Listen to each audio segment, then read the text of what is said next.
Athlete of the Week, brought to you by Gustafson Builders.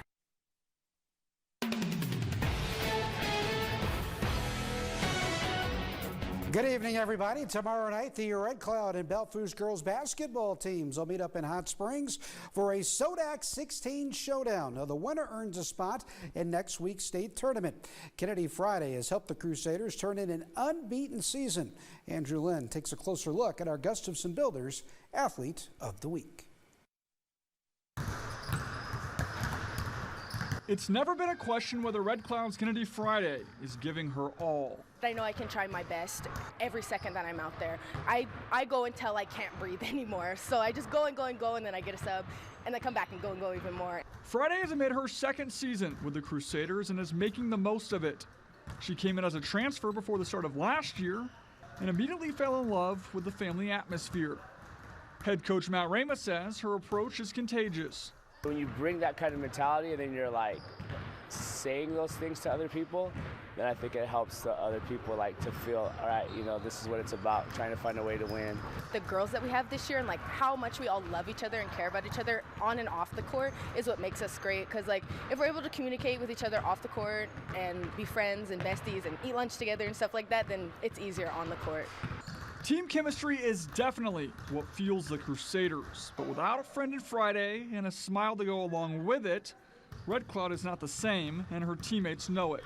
She brings up the energy when we're like having a bad game and we're down on ourselves, and we need someone like that to keep us going. Sometimes going to basketball isn't as fun for them, or even just coming here and coming to school and stuff, like it's hard, right? And if you have somebody who's always happy around you and who can always like uplift your mood, I think it makes life a little bit easier. This group puts the team first, and every player from the starting five all the way to the last five off the bench contribute in one way or another. We cause a lot of problems for them to match up. How are they going to match up against us? Because we don't have just one. Anyone can lead the books in scoring. And so I think that's what sets them apart this year. Red Cloud is back on the hardwood tomorrow against Bellevue with a trip to the state tournament on the line. In Pine Ridge with the Crusaders, I'm Andrew Lynn. Thank you very much, Andrew, and congrats to Kennedy for being our Gustafson Builders Athlete of the Week. Now, tickets to the state tournament will be on the line tomorrow night as Class A and B girls SODAC 16 games are played around the state.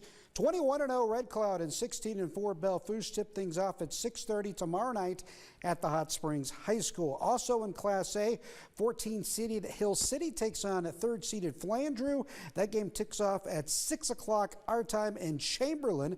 The Rangers enter the matchup with an 18-4 record, while the Flyers are a perfect 22-0. Now at a perfect 21-0 record, the Harding County girls are the number 2 seed for the Class B SODAC 16. The Ranchers will play Northwestern tomorrow at the Timberlake High School.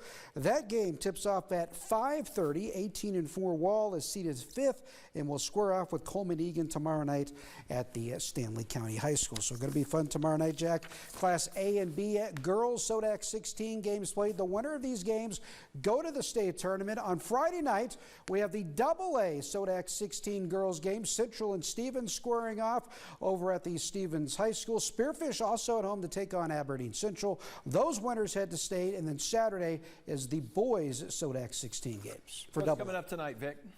Tonight, we're going to talk a little Rush in action tonight, taking on Savannah, and I'll have all the highlights for you back here tonight at 9 and 10 o'clock. All right, thank you very much, Vic. And we'll